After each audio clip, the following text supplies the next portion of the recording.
السلام عليكم ورحمة الله وبركاته. الحمد لله والصلاة والسلام على أشرف رسول الله وعلى آله الفائزين برضا الله أما بعد. മഹാനായ സുൽത്താനുൽ ആരിഫീൻ ഷെയ്ഖ് അഹ്മദുൽ കബീർ റിഫാഇ തങ്ങളുടെ ആരും കൂടുതലായി കേട്ടിട്ടില്ലാത്ത ചില ചരിത്രങ്ങളാണ് ഇന്ന് ഞാൻ നിങ്ങളെ ശ്രദ്ധയിൽപ്പെടുത്താൻ വേണ്ടി ഉദ്ദേശിക്കുന്നത്. കാരണം മഹാനവറുകളുടെ വഫാത്തിൻ്റെ മാസമാകുമ്പോൾ മഹാനവറുകളെ കുറിച്ച് അല്പം പറയുക എന്നുള്ളത് അവിടുത്തെ മദത് ലഭിക്കാനുള്ള ഒരു കാരണമായാൽ അത് വലിയൊരു ഭാഗ്യമാകും. അല്ലാഹു തആല അവിടുത്തെ മദത് ലഭിക്കുന്നവരിൽ ഉൾപ്പെടുത്തുമാറാകട്ടെ. എന്തായാലും മഹാനായ ഗൗസുൽ ആദം റളിയല്ലാഹു അൻഹുവിന് നബി സല്ലല്ലാഹു അലൈഹി വസല്ലമ തങ്ങൾക്ക് ലഭിച്ച ഒരുപാട് അനുഗ്രഹങ്ങൾ ഗൗസുൽ ആദം തങ്ങൾക്ക് ലഭിച്ചതുപോലെ മഹാനായ അഹ്മദുൽ കബീർ റിഫാഇ റഹ്മത്തുള്ളാഹി അലൈക്കും മുത്തനബി സല്ലല്ലാഹു അലൈഹി വസല്ലമ തങ്ങൾക്ക് ലഭിച്ച ഒരുപാട് സംഭവങ്ങൾ നൽകിയിട്ടുണ്ട്. അതുകൊണ്ടാണല്ലോ ഈ അത്ഭുത സംഭവങ്ങൾക്കാണ്, അമാനുഷികമായ കാര്യങ്ങളാണ് മഹാരഥന്മാരിൽ നിന്നുണ്ടാകുക. അത് നബി സല്ലല്ലാഹു അലൈഹി വസല്ലമ തങ്ങളിൽ നിന്ന് വരുമ്പോൾ അല്ലെങ്കിൽ അമ്പിയാക്കളിൽ നിന്ന് വരുമ്പോൾ പേര് മാറുന്നു എന്നല്ലാതെ ഈ സംഭവങ്ങൾക്ക് എന്തില്ല, മാറ്റങ്ങൾ വരുന്നില്ല. എല്ലാം അമാനുഷികമായ സംഭവങ്ങളാണ്. അത് അമ്പിയാക്കളിൽ നിന്നാകുമ്പോൾ മുഅ്ജിസത്ത് എന്നൊരു പേരിൽ അറിയപ്പെടും, ഔലിയാക്കളിലാകുമ്പോൾ അത് കറാമത്ത് എന്നൊരു പേരിൽ എന്ത് ചെയ്യും, അറിയപ്പെടും. അപ്പൊ മഹാരഥന്മാർ പറയുകയാണ്, അവിടുത്തെ ചരിത്രം പറയുന്ന ഗ്രന്ഥങ്ങളിലൊക്കെ കാണാം, എന്താ ഖദ് അഅതല്ലാഹു തആല സയ്യിദുൽ മുർസലീൻ, അല്ലാഹു തആല സയ്യിദുൽ മുർസലീനായ സയ്യിദുൽ വജൂദ് ത്വഹ മുഹമ്മദ് റസൂലുള്ളാഹി സല്ലല്ലാഹു അലൈഹി വസല്ലമ തങ്ങൾക്ക് ഒരുപാട് അനുഗ്രഹങ്ങൾ നൽകിയിട്ടുണ്ട്. അതിൽ മിഅ്റാജ് നൽകിയിട്ടുണ്ട്, അതിനുവേണ്ടി ബുറാഖ് നൽകിയിട്ടുണ്ട്, അമ്പിയാക്കൾക്കിടയിൽ ഏറ്റവും അത്യുന്നതമായ സ്ഥാനം നൽകിയിട്ടുണ്ട്.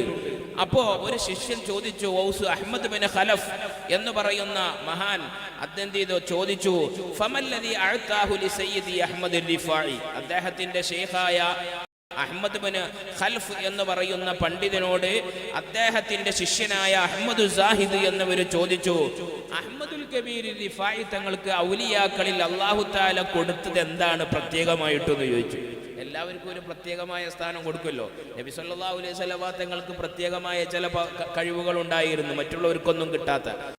എന്നതുപോലെ റിഫാഇ ശൈഖ് റഹ്മത്തുള്ളാഹി അലൈക്ക് അല്ലാഹു തആല കൊടുത്തതായ പ്രത്യേകമായ കാര്യം എന്താണ് എന്ന് ചോദിച്ചപ്പോൾ മഹാനവറുകൾ അവിടുന്ന് പറഞ്ഞു, അമ്മ അവ്വലൻ ഫസയ്യിദുൽ കബീർ ഖുതുബുൽ അഖ്താബ്, അഹ്മദുൽ കബീർ റിഫാഇ തങ്ങൾ ഖുതുബുകളുടെ ഖുതുബായിരുന്നു. നമ്മൾ ഗൗസുൽ ആദം റളിയല്ലാഹു അൻഹുവിനെ സംബന്ധിച്ച് ഖുതുബുൽ അഖ്താബ് എന്ന് പറയലുണ്ടല്ലോ. എല്ലാ കാലഘട്ടത്തിലും ഖുതുബുൽ അഖ്താബ് നിലനിൽക്കും എന്നുള്ളത് ഒരു സത്യമാണ്, അത് നമ്മൾ മനസ്സിലാക്കണം. ഖുതുബുൽ അഖ്താബ് എന്ന അപരനാമത്തിൽ അറിയപ്പെട്ട ഗൗസ് എല്ലാ കാലഘട്ടത്തിലും നിലനിൽക്കുമെന്ന് മഹാനായ ഇബ്നു ഹജറുൽ ഹൈതമി റഹ്മത്തുള്ളാഹി അലൈഹിയുടെ ഫതാവൽ ഹദീസിയയിൽ കാണാം. അപ്പൊ ഈ അപരനാമത്തിൽ അറിയപ്പെട്ട മഹാനാണ് ബഹുമാനപ്പെട്ട ഖുതുബുൽ അഖ്താബ് എന്ന് പറയുന്ന മഹാൻ. അതോടൊപ്പം വകുല്ലു വാഹിദിൻ മിൻഹും കാന ഖുതുബൽ വലഹു മിനൽ മുരീദീന ജമാഅ, അദ്ദേഹത്തിന് ഒരുപാട് മുരീദന്മാർ ശൈഖ് റിഫാഇ തങ്ങൾക്കുണ്ടായിരുന്നു. അല്ലേ, മുരീദന്മാർക്ക് സ്വർഗം കൊടുക്കാന്ന് പറഞ്ഞിട്ടുണ്ട്. സ്വർഗം എനിക്കും എൻ ബയ്യാൽ തുടർന്നോർക്കും, എന്നെ തുടർന്ന ആളുകൾക്കൊക്കെ സ്വർഗം കൊടുക്കാം എന്ന് റിഫാഇ ശൈഖ് പറഞ്ഞിട്ടുണ്ട്. ഇതേ വർത്തമാനം ഗൗസുൽ ആദം തങ്ങൾ പറഞ്ഞിട്ടുണ്ട്. എന്താ, നരകത്തിൽ നിന്റെ മുരീദാരുമില്ലെന്ന് നരകത്തെ കാക്കും മാലക്ക് പറഞ്ഞോവർ. ഇതേ വർത്താനം മുഹമ്മദ് റസൂലുള്ളാഹി സ്വല്ലല്ലാഹു അലൈഹി വസല്ലം തങ്ങൾ പറഞ്ഞിട്ടുണ്ട്. എൻ്റെ അനുചരന്മാർ മുഴുവനും വിജയിച്ചവരാണ്. അപ്പോ അവർ തന്നെ ലക്ഷ്യം വെച്ച് വരുന്ന ആളുകളെ ഏറ്റെടുക്കാം എന്ന് അള്ളാഹുവിനോട് ഉടമ്പടി ചെയ്തുകൊണ്ട് ഈ ലോകത്തെ ജനങ്ങളെ നിയന്ത്രിക്കുന്നവരാണവർ. അതുകൊണ്ട് മഹാനായ ഗൗസുൽ ആദം തങ്ങൾക്ക് മുരീദന്മാർ ഒരുപാടുള്ളതുപോലെ ശൈഖ് റിഫാഇ തങ്ങൾക്ക് ഒരുപാട് മുരീദന്മാരുണ്ട്. വകുല്ലു വാഹിദിൻ മിൻഹും കാന ഖുതുബൽ ആലം, എല്ലാവരും ഖുതുബുൽ ആലമുകളായിരുന്നു മുരീദന്മാർ. അത്രയും പവറായിരുന്നു. അപ്പൊ ഇവരാരായിരിക്കും? മുരീദന്മാർ ഖുതുബുൽ ആലമിന്റെ പവർ എന്ന് പറഞ്ഞാൽ ലോകത്ത് ഒരു വലിയ സ്ഥാനം കൊടുക്കാനും എടുത്തു കളയാനും കഴിവുള്ളവരായിരിക്കും. ഇത് അവിടുത്തെ മുരീദന്മാരായിരിക്കും. അപ്പോൾ മഹാനവറുകളുടെ സ്ഥാനം എവിടെയായിരിക്കും? കുത്തുബുൽ അഖ്താബിനേക്കാളും മേലെ സ്ഥാനമുണ്ടോ? ചർച്ച ചെയ്യേണ്ട വിഷയമാണ്. ഇൻഷാ അല്ലാഹ് പിന്നീട് നമുക്ക് എന്ത് ചെയ്യാം, അതിനെക്കുറിച്ച് ഒരു ചർച്ച, ഒരു എപ്പിസോഡ് നമുക്ക് വരുന്നുണ്ട്, അതിൽ നമുക്ക് ചർച്ച ചെയ്യാം.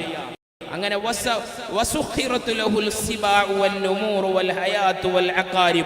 മഹാനവറുകൾക്ക് പിടിമൃഗങ്ങളും നരികളും പാമ്പുകളും തേളുകളും ഒക്കെ കീഴ്പ്പെട്ടിരുന്നു. മഹാനവറുകൾ പറഞ്ഞു കൊടുത്തേ നിൽക്കാറുണ്ടായിരുന്നുള്ളൂ. ഉമ്മയുടെ വയറ്റിലായിരിക്കുമ്പോൾ തന്നെ സംസാരിച്ച മഹാനാണ് ശൈഖ് റിഫാഇ റഹ്മത്തുള്ളാഹി അലൈഹി. മഹാനവറുകളുടെ മുരീദന്മാർ ഖിയാമത്ത് നാൾ വരെ മുറിയുകയില്ല. ഖിയാമത്ത് നാൾ വരെ മഹാനവറുകളുടെ ഖലീഫമാരിലൂടെ അത് നിലനിന്ന് അവിടുത്തെ മുരീദന്മാരും നിലനിൽക്കും. കാരണം നിയമപുസ്തകം എല്ലാവർക്കും നൽകപ്പെട്ടിട്ടുണ്ട്. അതിൽ ഖിയാമത്ത് നാൾ വരെയുള്ള മുരീദന്മാരുടെ പേരുകളുണ്ട് എന്ന് ഉസ്താദ് പറഞ്ഞതുപോലെ റിഫായി ശൈഖ് റഹ്മത്തുള്ളാഹി അലൈഹി പറഞ്ഞിട്ടുണ്ട്, ഇമാമുന ശാദുലി തങ്ങൾ പറഞ്ഞിട്ടുണ്ട്. എന്നിട്ട് പറയാണ് മഹാരഥന്മാർ, അല്ലാഹു തആല ശൈഖ് റിഫായി തങ്ങൾക്ക് കൊടുത്ത അനുഗ്രഹത്തിൽപ്പെട്ടതാണ് എല്ലാ പക്ഷികളുടെ ഭാഷയും മഹാനവറുകൾക്ക് അറിയാമായിരുന്നു. മത്സ്യങ്ങളുടെ ഭാഷ മഹാനവറുകൾക്ക് അറിയാമായിരുന്നു.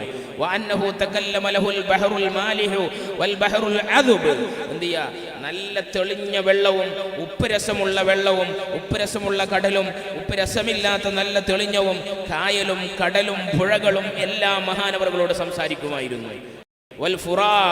യൂഫ്രട്ടീസ് നദി മഹാനവറുകളോട് സംസാരിക്കുമായിരുന്നു. അതല്ലാതെ ലോകത്തുള്ള എല്ലാ നദികളും മഹാനവറുകളോട് സംസാരിക്കുമായിരുന്നു. കാരണം ലോകം മുഴുവനും അവർക്ക് കീഴ്പ്പെട്ടിട്ടായിരിക്കും ഉണ്ടാകുക. വൽ അസ്ഹാരി വൽ അഹ്ജാർ, കല്ലുകളും അതുപോലെ തന്നെ മരങ്ങളും മഹാനവറുകളോട് സംസാരിക്കുമായിരുന്നു.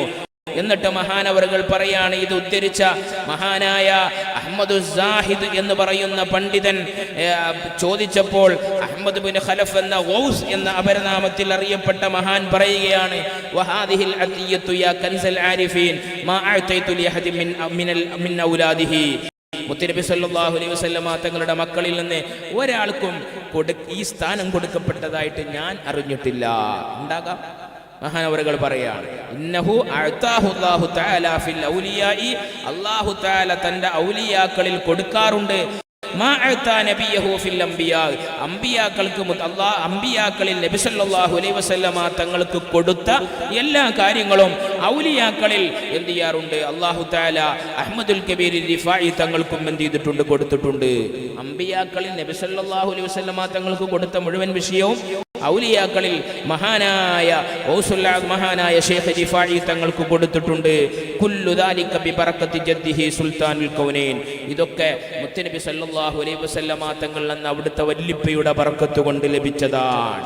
ഇനി ഇവിടെ ഉള്ള ഒരു സംശയം, ശൈഖ് റിഫാഇ എന്ന് നമ്മളിങ്ങനെ പറയുന്നുണ്ടല്ലോ, എന്താണ് ഈ റിഫാഇ എന്നുള്ളതായ പേര് മഹാനവറുകൾക്ക് ലഭിക്കാനുണ്ടായ കാരണം എന്താണ് എന്ന് മഹാരഥന്മാരൊക്കെ ചർച്ച ചെയ്യുന്നുണ്ട്. നമ്മൾ അഹ്മദുൽ കബീർ റിഫാഇ എന്നാണല്ലോ പറയാ. അദ്ദേഹത്തിന്റെ വല്ലിപ്പയിൽ റിഫാഅത്ത് എന്ന് പറയുന്ന ഒരു വല്ലിപ്പയുണ്ട്, അതിലേക്ക് ചേർത്തുകൊണ്ടാണ് പറഞ്ഞത് എന്നൊക്കെ പറഞ്ഞിട്ടുണ്ടെങ്കിലും മഹാനായ ശൈഖ് ഇമാദുദ്ദീൻ എന്ന് പറയുന്ന അവിടുത്തെ മുരീദന്മാരിൽപ്പെട്ട ഒരു മഹാൻ ഒരിക്കൽ അഹ്മദുൽ കബീർ റിഫാഇ തങ്ങളോട് ചോദിച്ചു, ഐ സയ്യിദി മാ സബബു ഇസ്തിഹാരിക്കും ബിൽ റിഫാഇയ, നിങ്ങളെ റിഫാഇയ എന്ന പേരിൽ അറിയപ്പെടാനുള്ള കാരണം എന്താ? റിഫാഇ ത്വരീഖത്തുകാരി എന്നല്ലേ പറയാ. റിഫാഇ എന്ന പേര് കൊണ്ട് അറിയപ്പെടാനുള്ള കാരണം എന്താണ്? അപ്പൊ മഹാനവറുകൾ പറഞ്ഞു, ഒരു ദിവസം ഞാൻ അറഫ മൈതാനിയിൽ ഇരിക്കുമ്പോൾ ഒരു പറ്റം ഔലിയാക്കൾ ഉണ്ട് അവിടെ എന്റെ അടുത്ത്. ആ മജ്ലിസിൽ എന്തുണ്ട്? അള്ളാഹുവിന്റെ മാർഗത്തിൽ സഞ്ചരിക്കുന്ന അബ്ദാലികളായ ഔലിയാക്കളുണ്ട്. ഇവരൊക്കെ ഉള്ള സന്ദർഭത്തിൽ ഫൽതഫത്തു ഫീ ജാനിബി, ഞാനിങ്ങനെ തിരിഞ്ഞു നോക്കിയപ്പോൾ ഫറഅയ്തു സയ്യിദൽ മുർസലീൻ, മുത്തനബി സല്ലല്ലാഹു അലൈഹി വസല്ലമ തങ്ങളെ കണ്ടു. കണ്ടപാടെ ഫഖാല, മുത്തനബി സല്ലല്ലാഹു അലൈഹി വസല്ലമ തങ്ങൾ യാ റിഫാഇ എന്നെ വിളിച്ചു. മുത്തുനബി സല്ലല്ലാഹു അലൈഹി വസല്ലം തങ്ങൾ വിളിച്ച പേരാണ് യാ റിഫായി. എന്നിട്ട് മുത്തുനബി പറഞ്ഞു ഖദ് ഇർതഫഅത് ദറജതുക ഫി ദുനിയ വൽ ആഖിറ. അല്ലാഹു തആല ദുനിയാവിലും ആഖിറത്തിലും നിന്റെ പേരിനെ, നിന്റെ ദറജയെ ഉയർത്തിയിട്ടുണ്ട്. റിഫായി ബിശാറത്തൻ ലക, സന്തോഷകരമായി എന്നെ കണ്ടപ്പോൾ എന്ത് ചെയ്യാ, ആ കണ്ടതിനുള്ള സമ്മാനമായിട്ട് മുത്തുനബി സല്ലല്ലാഹു അലൈഹി വസല്ലം തങ്ങൾ നൽകിയ അനുഗ്രഹം നിങ്ങളുടെ ദറജയെ ദുനിയാവിലും സ്ഥാനത്തെ ദുനിയാവിലും ആഖിറത്തിലും ഉയർത്തിയിട്ടുണ്ട്. ഫസാറ ഇസ്മി മിൻ ദാലിക്കൽ യൗമി മശ്ഹൂറൻ ബിദ്ദിഫാഇ ബൈന അഹ്ലിൽ ഹദറ. ആ ആളുകൾക്കിടയിൽ, പിന്നീട് ത്വരീഖത്തുകാർക്കിടയിൽ ഞാൻ എന്ത് ചെയ്തു, ആ ദിവസം മുതൽ റിഫാഇ എന്ന പേരിൽ എന്ത് ചെയ്തു, അറിയപ്പെട്ടു. അതിനെ നബി സല്ലല്ലാഹു അലൈഹി വസല്ലമ തങ്ങളിൽ നിന്ന് അവിടെ ഉണ്ടായിരുന്ന ഔലിയാക്കളും കേട്ടിരുന്നു എന്ന് ചരിത്രം പറയുന്നു. അതുകൊണ്ടാണ് അതിനുശേഷമാണ് റിഫായി തങ്ങളെ റിഫായി ഷെയ്ഖ് എന്ന അപരനാമത്തിൽ അറിയപ്പെടാനുണ്ടായ കാരണം അത് മുത്തുനബി സല്ലല്ലാഹു അലൈഹി വസല്ലമ തങ്ങൾ വിളിച്ച പേരാണ്. അങ്ങനൊക്കെ മുത്തുനബിയെ കാണാൻ പറ്റുമോ? വഫാത്തായി പോയ മുത്തുനബി അങ്ങനെയൊക്കെ വന്ന് സ്ഥാനമാനങ്ങൾ കൊടുത്താൽ അത് അംഗീകരിക്കാൻ പറ്റുമോ എന്നുള്ളതൊക്കെ ചർച്ച ചെയ്യേണ്ട വിഷയങ്ങളാണ്. ഇൻഷാ അല്ലാഹ് പിന്നീട് നമുക്കതിലേക്കൊക്കെ വിശദമായി കടക്കേണ്ടതുണ്ട്. നമുക്ക് ഈ വിഷയത്തിൽ പല തെറ്റിദ്ധാരണകളും ഇന്ന് ലോകത്തുണ്ട്. നബി സല്ലല്ലാഹു അലൈഹി വസല്ലമ തങ്ങൾ ഒരു ആൾക്ക് സെപ്പറേറ്റ് അങ്ങനെ എന്തെങ്കിലും ഒന്ന് കൊടുത്തു കഴിഞ്ഞാൽ അത് അംഗീകരിക്കേണ്ടതുണ്ടോ? ഇപ്പോൾ തീജാനി ത്വരീഖത്തിലൊക്കെ ഉള്ള ഒരു വിഷയമാണ് സ്വലാത്ത്. തീജാനി സ്വലാത്തുൽ ഫാത്തിഹ് തീജാനി ഷെയ്ഖിന് മുത്തുനബി സല്ലല്ലാഹു അലൈഹി വസല്ലമ തങ്ങൾ കൊടുത്തതാണ്. അതിനെ അംഗീകരിക്കേണ്ടതുണ്ടോ, എന്താണ് അതിനെ സംബന്ധിച്ച് മഹാരഥന്മാർ പറഞ്ഞത് എന്നുള്ളതിന് എപ്പിസോഡ് ഇൻഷാ അല്ലാഹ് നമുക്ക് ഇറക്കേണ്ടതുണ്ട്. അല്ലാഹു തആല തൗഫീഖ് നൽകട്ടെ. അസ്സലാമു അലൈക്കും വറഹ്മത്തുള്ളാഹി വബറകാതുഹു.